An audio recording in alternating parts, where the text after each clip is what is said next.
चाल उम्मीद करते हैं कि आप खैरियत होंगे। हमारी दुआ है कि आप हमेशा खुश रहें, हंसते और मुस्कुराते रहें और इसी तरह में अपना प्यार दिखाते रहें। बिल्कुल जी, मेरा नाम मुअज्जम मैं है। हूं तारिक महमूद। मैं हूं इमरान ला। मेरा नाम मोहम्मद यूसुफ। तो आज हम जिस वीडियो पर रिएक्ट करने जा रहे हैं, वीडियो का टाइटल है protest over Agnipath scheme, student protest. तो अग्निपथ स्कीम जो उसके खिलाफ क्या प्रोटेस्ट हो रहा है, तो वीडियो देखते हैं और अपना रिव्यू एंड कर देंगे। कौन ऑन करते हैं? 1 2 3 स्टार्ट। नमस्कार, नहीं वेलकम यू वर्ल्ड अफेयर्स। मैं प्रशांत धवन। नाउ रिसेंटली हमने ये देखा है कि अग्निपथ स्कीम लॉन्च करी गई है। इसको लेकर काफी एक्साइटमेंट भी है एक तरफ, मगर कई लोग इस स्कीम को लेकर खुश नहीं है। इस स्कीम में वो चेंजेस चाहते हैं। रिसेंटली हमने ये देखा कि बिहार में कई स्टूडेंट्स ने, कई एस्पिरेंट्स ने प्रोटेस्ट किया अग्निपथ स्कीम को लेकर, और एक जगह तो हाईवे को भी ब्लॉक किया गया कुछ समय तक। इसके अलावा हमने ये भी देखा है कि ऑपोजिशन पार्टीज के जो लीडर्स हैं ये भी आलोचना कर रहे हैं अग्निपथ स्कीम की। ये लोग कह रहे हैं एक ऐसे टाइम में जब इंडिया थ्रेट फेस कर रहा है ऑन टू फ्रंट, ये चाइना पाकिस्तान दोनों की बात कर रहे हैं, ऐसे टाइम में ये जो अग्निपथ स्कीम है ये आर्मी की ऑपरेशनल इफेक्टिवनेस कम कर देगी। तो इस वीडियो में हम जानेंगे कि अग्निपथ स्कीम को लेकर क्या आलोचना हो रही है और कुछ लोग यहाँ पर क्या डिमांड कर रहे हैं, और आर्मी ने क्या कहा है कि आर्मी के लिए अग्निपथ स्कीम इंपॉर्टेंट क्यों है। नाउ डिस्कस करते हैं इस टॉपिक को इन डेप्थ। मगर आगे बढ़ने से पहले आपसे पूछूंगा एक क्वेश्चन यहाँ पर ये है कि इसमें से वो कौन सी स्टेट है जिसको टॉप पोजीशन मिली है इन खेलो इंडिया यूथ गेम्स 2021। ये है यहाँ पे आपकी ऑप्शन, कर्नाटका, हरियाणा, महाराष्ट्र या फिर ओडिशा। कमेंट सेक्शन में करिए उत्तर, सही आंसर आपको मिलेगा वीडियो के एंड में। नाउ अग्निपथ स्कीम के बारे में जो बेसिक्स है ये मैं आपको इससे पहले की वीडियो में बता चुका हूँ। बेसिक्स यही हैं कि 17.5 से लेकर 21 साल के जो नौजवान हैं ये इस स्कीम के अंडर कर सकते हैं एनरोल, और 4 साल के लिए ये आर्मी, नेवी या एयरफोर्स में सर्विस करेंगे। इनको एक काफ़ी अट्रैक्टिव सैलरी पैकेज दिया जाएगा 4,90,000 के आसपास का। धीरे धीरे ये पैकेज इंक्रीज होकर 6,90,000 रुपये के आसपास हो जाएगा, और टोटल बताया जा रहा है कि एक साल में 46,000 इस तरीके से जो अग्निवीर है अग्निपथ स्कीम के अंडर, इन्हें एनलिस्ट किया जाएगा इंडियन मिलिट्री में। और इस नंबर में से जो 25% अग्निवीर होंगे उनको परमानेंट नौकरी मिल जाएगी इंडियन मिलिट्री में।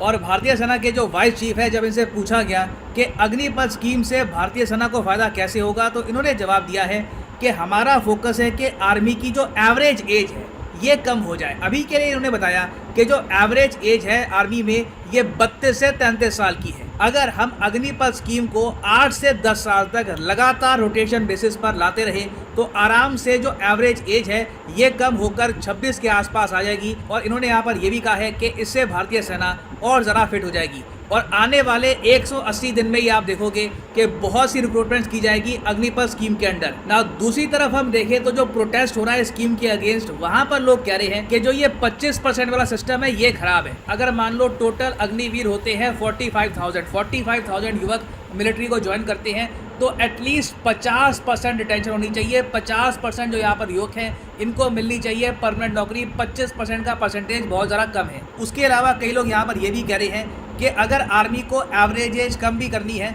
तो यहाँ पर जो 21 साल का ब्रैकेट है ना, इसको भी थोड़ा सा अगर बढ़ा देंगे तब भी एवरेज एज काफ़ी कम हो जाएगी। तो कई एस्पिरेंट्स यहाँ पर डिमांड कर रहे हैं कि जो एज ब्रैकेट है ये 17.5 से लेकर 24-25 के आसपास होना चाहिए, ताकि ग्रेजुएशन करने के बाद भी एक युवक अग्निपथ स्कीम में एनलिस्ट कर पाए। फिर इसके अलावा कई लोग यहाँ पर ये भी कह रहे हैं कि सिंस अग्निपथ स्कीम में कोई पेंशन का सिस्टम नहीं होगा, क्योंकि देखो अगर मान लो कोई यहाँ पर युवक 20 साल की उम्र में एनलिस्ट हो गया तो 4 साल तक, 24 साल तक वो यहाँ पे सर्विस करेगा। उसके बाद अगर मान लो वो 25% में नहीं आया तो उसको एक लमसम अमाउंट दिया जाएगा, एक सर्टिफिकेट दिया जाएगा, और फिर उसको अपना एक नया करियर स्टार्ट करना होगा।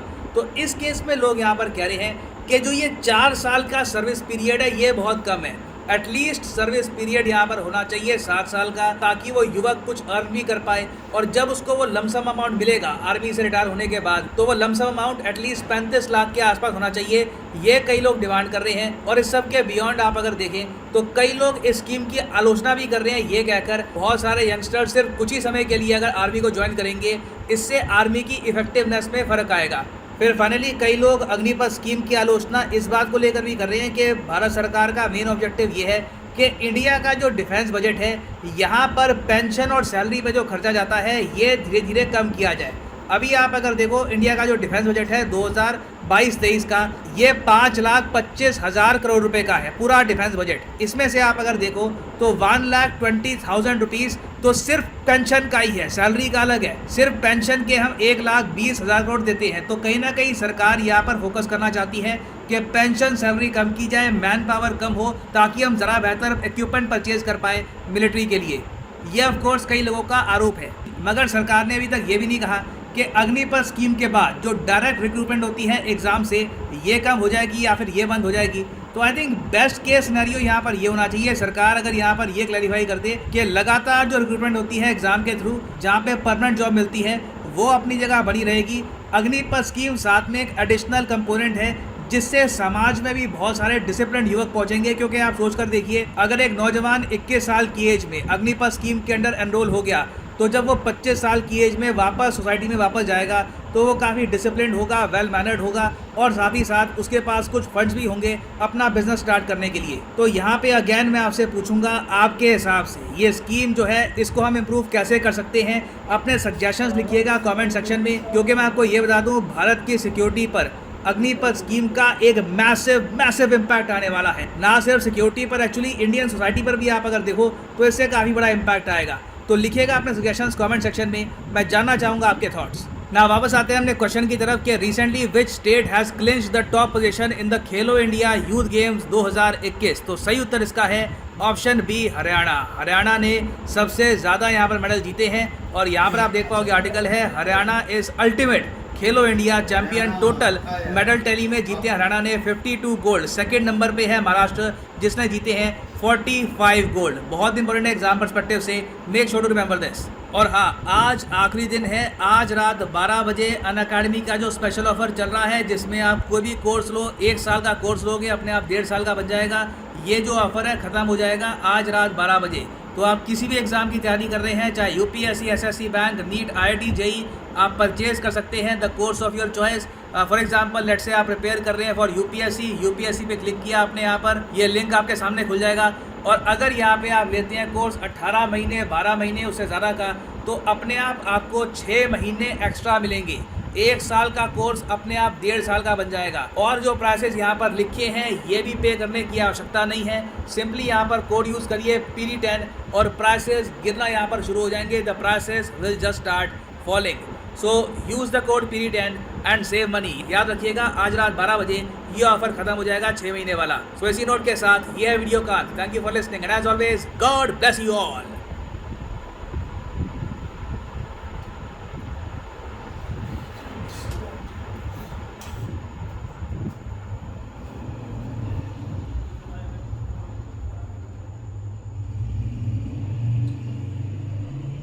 चलें जी, वीडियो ख़त्म हो गई। और ये प्रोटेस्ट जो है, कुछ लोगों के समझ में भी नहीं आती चीज़ें, लेकिन मेरे हिसाब से जो ये स्कीम थी, ये अच्छी थी।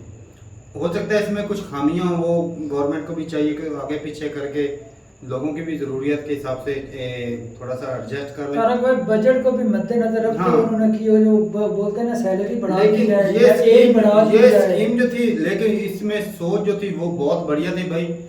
अब इससे क्या, गवर्नमेंट के लिए बढ़िया थी, लेकिन पब्लिक गवर्नमेंट के लिए भाई, पूरे पब्लिक कंट्री के लिए के बढ़िया लिए था। इसके लिए पाकिस्तान एयरफोर्स वाले भी ऐसा करते हैं, पाकिस्तान में भी। हाँ, ऐसी बात है। 17 साल, वो यंग एज लड़के मतलब जो थोड़े से ओवर एज हैं, 20-22 के, वो तो गए ना काम से, उन्हें तो ये बात है, एज थोड़ी सी बढ़ा लेनी चाहिए। ये बात बिल्कुल सही है। 17 पर जब फिक्स करते हैं ना, तो उसमें बहुत ही कम लोग सही आते बात है, हैं। कम लोग आते हैं। और इतने जो लोग पहले से पढ़े लिखे हैं, हाँ, वो रह जाते हैं, वो रह जाते हैं। और ये बात भी है थोड़ी सी। और अगर ये स्कीम जो थी अग्निपथ स्कीम, वैसे बहुत बढ़िया। इससे क्या होता है कि हर बंदा जो है, अक्सर जो मुआशरे में बहुत ज्यादा ट्रेन डिसिप्लिन हो जाएगा, और बहुत ज्यादा ट्रेन। आप ऐसा समझ लें कि आपके कंट्री का हर बंदे हो रहे थे ना सर 33 के लगभग, उसको कम करना चाहिए। जितने ज्यादा एनर्जेटिक बंदे रखेंगे ना, यंग नौजवान रखेंगे, उससे बेनिफिट मिलेगा, आर्मी को बूस्ट मिलेगा। अच्छा, एक उन्होंने ये जो बात की है ना कि मतलब जब बंदा रिटायर हो जाएगा कोई भी है, तो उसके बाद पेंशन वाला, वो भी मेरा ख्याल है ठीक है, इससे भी गवर्नमेंट को अच्छा उससे ये है ना, एक मरतबे उनको जो लेकिन- ग्रेजुटी है वो ज्यादा मिल जाती ताकि आकर उसके कारोबार ये कर भी- लेगा। अब ये भी सोचने वाला कि इससे मेरे ख्याल में जब 17 साल का लड़का आर्मी में जाएगा तो वो अच्छे से पढ़ाई नहीं कर पाएगा।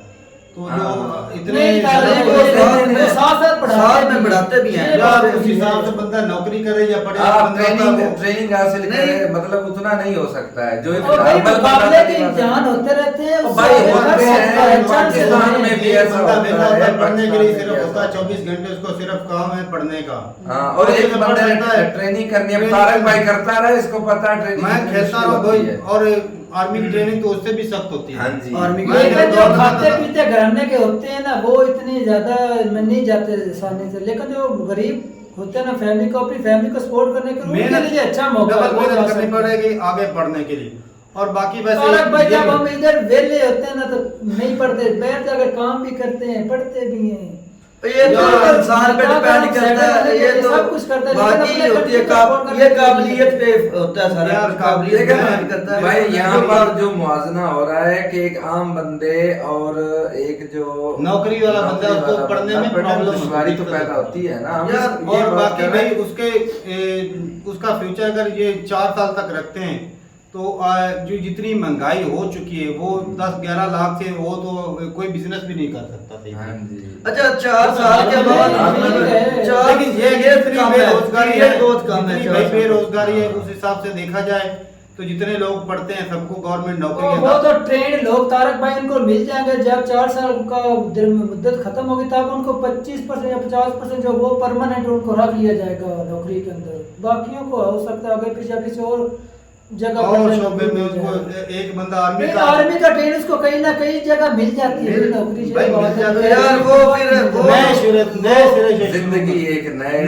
सिरे से। वो बड़ी मुश्किल होती है, ये 4 साल का पीरियड किसी एक दूसरे शोबे से किसी दूसरे में आना, सिक्योरिटी वाले अदारे में यार एडजस्ट कर लेते हैं। भाई, और मुझे लगा भाई यार, नए वो अदारे में वहाँ पे कर भाई उस लेते तरह हैं। भाई पे एक बंदा या- प्राइवेट, एक बंदा गवर्नमेंट का सरकारी मुलाजिम हाँ। आर्मी, उसका रुतबा देख, एक आर्मी वाला बंदा उसकी रुतबा शान देख। हाँ, फिर एक वो जो किसी सिक्योरिटी गार्ड है या वो कोई- गेट के ऊपर सिक्योरिटी गार्ड लगा है। हालांकि मैं किसी जो ये जो है हाँ, काम, मतलब उसको डिग्रेड डिग्रेड करने वाली बात नहीं है, लेकिन असल में अथॉरिटी होती है। अथॉरिटी शान है। एक आर्मी का बंदा है, एक सिक्योरिटी जो है, हालांकि बहुत फर्क होता है काम हक उसमें। लाल के करके खा रहे हैं दोनों, लेकिन जी। भाई इसकी जो वैल्यू है उसमें फर्क है। बिल्कुल। रेपुटेशन जो होती है वो लेकिन वो उनको लाइफ टाइम तो नहीं ना गवर्नमेंट उनको रख सकती ना। लेकिन ये पीरियड कम है। अच्छा, वो कह रहे थे कि 7 साल के लिए होना चाहिए और पे का भी, तो वो सही है ना, 7 साल लेकिन के लिए इससे- होना चाहिए। इससे- तो आवाज ये इसीलिए फायदा- उठाई है ना भाई भाई, साहब, ये क्योंकि फायदा है लोग कि सड़कों पर नहीं निकले इससे हैं। मतलब ये सब ना होने से अच्छा है। हाँ ये बात ना- है, ना हाँ, होने ना से- होने से अच्छा है। इससे इंडिया को ये बूस्ट मिल सकता है भाई, एक तो वेल ट्रेन्ड बंदे, जी। जो बंदा आर्मी की ट्रेनिंग